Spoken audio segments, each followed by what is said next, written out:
여러분 반갑습니다. 지난 시간에 이어 현대의학의 암과의 전쟁 두 번째 시리즈를 계속 낭독하겠습니다. 암 환자 5년 생존율 70% 돌파 뉴스가 나온 것과 같이 암 환자의 5년 생존율은 날로 높아가고 있다. 그 이유는 조기 발견의 경우 5년 생존 가능성이 상대적으로 높기 때문이다. 하지만 이는 암 조기 진단 열풍이 불고 있는 가운데 진단 기술의 발달로 나타난 수치이지 암 치료 기술의 발달로 높아진 것이 아니다. 과잉 진단이라는 부작용이 점차 더 큰 사회적 문제가 되고 있는데 그것은 가만히 두어도 심각한 증상이나 사망을 초래하지 않았을 질병까지 발견해낸다는 것이다. 과잉 진단은 결과적으로 불필요한 치료로 이어지게 되며 그 과정에서 각종 심각한 부작용과 조기 사망까지 초래하곤 한다. 의학적으로 판단하는 5년 생존율을 신뢰할 수 없는 것은 통계에 불리한 것은 빼고 유리한 것은 추가해 넣었기 때문이고 환자들의 건강 상태나 삶의 질을 전혀 반영하지 않은 것이기 때문이다. 의사들은 암을 치료하는 과정에서 다른 부위에 새로운 암이 생겨도 기존에 치료하던 부위에서 암이 사라지면 완치로 간주한다. 그리고 치료를 포기한 환자, 다른 질병으로 사망한 환자는 통계에서 제외한다. 여기에 5년 생존율이 치료를 하나 안 하나 마찬가지로 100%에 달하는 갑상선암도 합산해서 평균치를 낸다. 또한 5년 동안 병원 입원 상태이든 식물인간 상태이든 항암치료 고통과 후유증이 얼마나 심각하든 암 진단을 받은 지 5년이 지나서도 살아있기만 하면 모두 생존율에 포함하는 것이다. 일부 의사들은 현대의학적 암 치료가 오히려 암 환자의 생명을 단축시키고 고통을 증가시키며 부작용으로 인해 사망케 한다고 경고한다. 의사들 중에도 항암 치료를 거부하고 대체 의학을 통해 자신의 암을 완치한 경우가 적지 않다. 한 예로 미국의 UC 샌프란시스코 의대 교수이자 저명한 외과 의사인 로렌데이 박사는 유방암에 걸려서 고통당하다가 식이요법을 주로 한 대체의학적인 치료 방법으로 회복하여 그 방법을 전파하며 유명해졌다. 데이 박사는 이미 많은 암 환자들이 고통스럽고 파괴적인 치료 방법 때문에 죽는 것을 알았기에 화학요법과 방사선요법, 수술을 거부하였다. 데이 박사는 말하기를 암은 별다른 질병이 아니며 큰 돈을 들이지 않고도 회복할 수 있다. 그리고 회복 후엔 더 건강해지기도 한다. 암은 곧 죽을 병이란 인식이 퍼진 건 관련 산업에 엄청난 재정적 이권이 걸려있기 때문이다. 라고 하였다. 암 관련 산업은 세계적으로 수천억 달러의 거대 산업이다. 암이 없거나 치유할 수 있으면 많은 제약회사나 병원이 문을 닫아야 한다. 사실 의학시장은 대중의 공포심을 바탕으로 형성된 시장이다. 생명에 아무런 지장을 주지 않아 문제가 없을 정도로 작은 크기의 암마저 불필요하게 과잉 검사, 검진, 치료함으로 야기시키는 큰 부작용과 많은 논란 역시 이에 막대한 이권이 걸려있기 때문이다.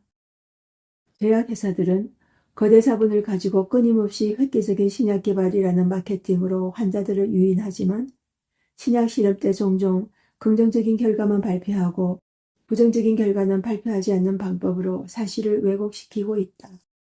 권위 있는 메이오 클리닉이 10년간 신약 신기술 시술 결과를 조사한 발표에 의하면 그중 40%는 환자를 돕기보다 오히려 해가 된 결과를 가져왔다. 그래서 이전의 시술 방법으로 돌아갔고 22%는 결론이 나지 않았고 38%만 인정되었다. 이는 신약 신기술 시술이 치료비만 높이면서 아무런 도움이 되지 않거나 해를 입힐 수 있음을 보여주고 이전 시술로 돌아가는 사례도 흔하다는 것이다. 환자 안전처널 Journal of Patient Safety에 발표된 보고서에 의하면 미국에서 매년 40만 명 이상이 병원 오진과 처방된 의약품 부작용으로 사망한다는 깜짝 놀라게 되는 사실을 알 수 있다. 잘못된 병원 치료가 심장병, 암에 이어 미국인 세 번째 사망 원인으로 이어지고 있는 것이다. 뉴욕타임즈는 이러한 연구 결과로 인해 병원에 가는 것이 좋은 것이라고 판단해 왔지만 그것은 사실 종종 치명적인 일이 될 수 있고 대부분의 사람들이 하는 가장 위험한 일이 될 것이라고 경고한다. 뉴스위크는 2011년 당신을 살릴 수 있는 한 가지 말, 아니요. 라는 제목의 표지 기사를 실었다. CT 검사, 유방에서선 사진 촬영, 대장 내시경 검사, 약물 치료, 스텐트 등의 의료 검사 및 절차에 관해서는 당신의 생명을 구할 수 있는 한 단어는 다음과 같다는 것이다. 아니요. 이 기사에는 다음과 같은 내용들이 담겨 있다. 브라운 대학교 의대 스티븐 스미스 박사에 의하면 전립선암에 대한 PSA 혈액검사, 불규칙적 심장에 대한 심전도 검사, 유방조영술의 경우 너무 많은 가짜 양성 반응들이 나타나서 위험한 시험 및 절차의 여정을 이끄는 것으로 나타났다. 연구 결과에 따르면 이러한 검사들이 생명을 구하는 것으로 나타나지 않았다. 캘리포니아 대학의 의학 교수인 리타 레드버그 박사는 더 많은 건강관리가 종종 더 나쁜 건강관리를 의미한다고 말한다. 그리고 검진하지 않고 촬영하지 않고 치료하지 않는 것이 실제로 더 나은 건강 결과를 가져오는 많은 의료 분야들이 있다고 말한다. 미국 의학협회가 소유하고 있는 기록보관소는 검사들과 치료들이 유익보다 해를 더하고 있다는 연구 결과를 거듭하여 발표하고 있다. 기사에 나온 실제 사례들을 보자. 적어도 5개의 대형 무작위 통제 연구에서 경미한 가슴 통증을 가진 것보다 더 나쁜 것이 없는 안정적인 심장병 환자를 위한 치료법들을 분석하였다. 이 연구들은 몸에 칼을 대는 외과적인 치료 방법들을 비교하였는데 이에는 외과 의사가 플라크라고 불리는 지방성 침착물을 분쇄하여 막힌 혈관을 기계적으로 넓히는 혈관 형성술, 스텐트 삽입술, 철망으로 혈관 확장술, 차단된 혈관에 새로운 혈관을 접목하여 우회하는 수술이 포함되었다. 모든 연구 결과에 따르면 수술 절차가 생존율이나 삶의 질을 향상시키는 데 있어서 비외과적 치료 방식인 약물, 베타 차단제, 콜레스테롤 저하 스타틴, 아스피린, 운동 및 건강한 식단을 포함한 치료법보다 못하였다고 한다. 게다가 외과적인 치료 방식은 훨씬 비싸다. 예를 들면 스텐트 시술 비용은 연간 16억 달러가 넘는다. CT 스캔과 다른 영상에 나타나고 오랫동안 심장 발작을 일으키는 것으로 추정되어 온 큰 폐쇄물들은 대개 그렇게 하지 않은 반면에 그것을 치료 시술하는 것은 그렇게 할 수 있음이 밝혀졌다. 노스캐롤라이나 대학의 의학 교수인 노린 헤들러는 수술로 이러한 폐쇄물들을 파괴시키면 작은 혈관들의 파편이 많이 뿌려짐으로 인하여 심장마비나 뇌졸중을 유발할 수 있기 때문이라고 하였다. 매년 수행되는 50만 건의 선별 혈관 성형술, 최소 각각 5만 달러, 중 다수가 약, 운동 및 건강식 섭취로 더 많은 혜택을 볼 수 있는 환자들에게 시행되었다. 일부 의학 암 전문의들과 환자들은 진보적인 전이성 암을 가진 환자들에게 화학치료요법은 환자의 시간을 사는 것이라고 믿는다. 그러나 그것은 2015년 7월 23일 권위 있는 의학 전문지인 자마 종양학지에 발표된 연구로 인해 명백히 논박되었다.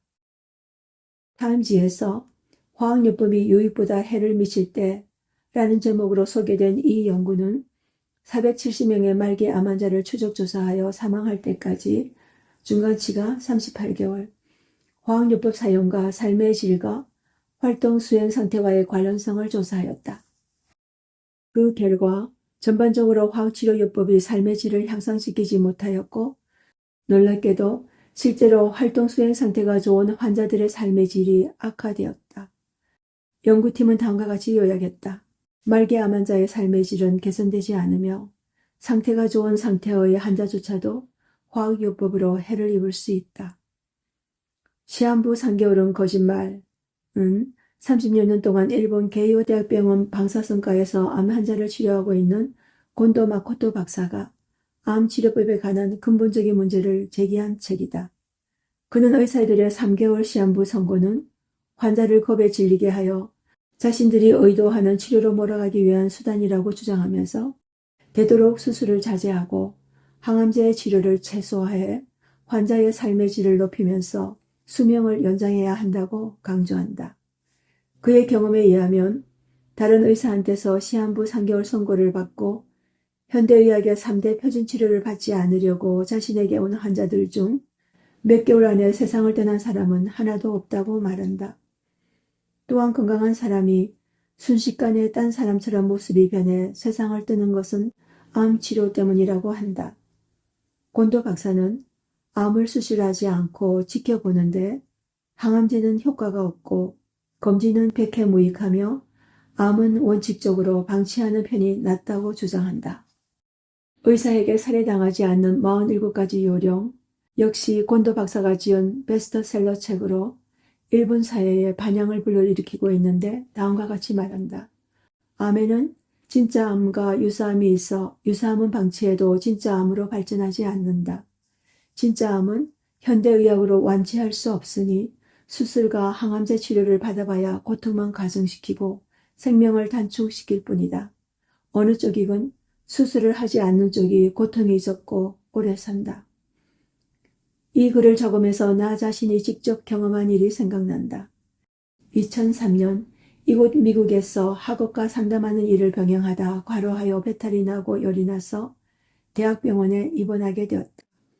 여러 날 동안 각종 검사를 계속하고 중환자실에 10명의 다양한 전문의들이 찾아와 지속되는 고열의 원인을 찾고 투약을 하다 보니 온몸에 발진이 생기고 혀가 말려 말은 못하고 정신이 혼미한 상태가 되었다. 그리고 다리와 발은 퉁퉁 부어서 터질 듯 하였다. 방문한 사람들은 내가 생명이 위태로운 것을 감지하였다. 남편의 갑작스런 사망의 위기 앞에서 아내는 기도하는 가운데 수치료를 하라는 영감을 갖게 되었다. 그녀는 발의 온도를 덮게 하면 혈액순환을 촉진시키고 머리의 열이 아래로 내려오는 원리를 기억하였다. 그래서 의사의 허락과 간호사의 보조를 받아 따끈한 물에 발을 담그고 몇 분간 마사지하고 찬물로 얼른 씻고 닦았다. 그동안은 지속되는 고열을 해열제로 떨어뜨려도 약효가 떨어지면 열이 다시 올랐는데 수치료를 하니 약을 사용치 않고도 즉시 열이 떨어졌다. 그 후 수치료를 할 때마다 열이 떨어지는 것을 지켜본 간호사가 나중엔 아내의 수치료를 적극 거들어 주었다. 그 후 6일 동안 매일 2번의 수치료를 거듭하였을 때마다 고열은 떨어졌고 결국 다시 오르지 않게 되었다. 그로 인해 결국 25일간의 입원을 마치고 퇴원할 수 있었다. 간단한 수치료는 위험한 부작용이 없이 인체의 혈액순환을 촉진하고 인체 항상성을 정상화시켜 치유케 하였던 것이다. 우리는 현대의학이 지닌 한계를 인식하고 신체의 자연치유력을 높여주는 새로운 치료, 치유의 방안을 모색할 필요가 있음을 다방면으로 알 수 있다. 다음 시간에는 고비용 저효율의 현대의학적 치료에 대해서 나누도록 하겠습니다. 건강한 한 주 되시기 바랍니다.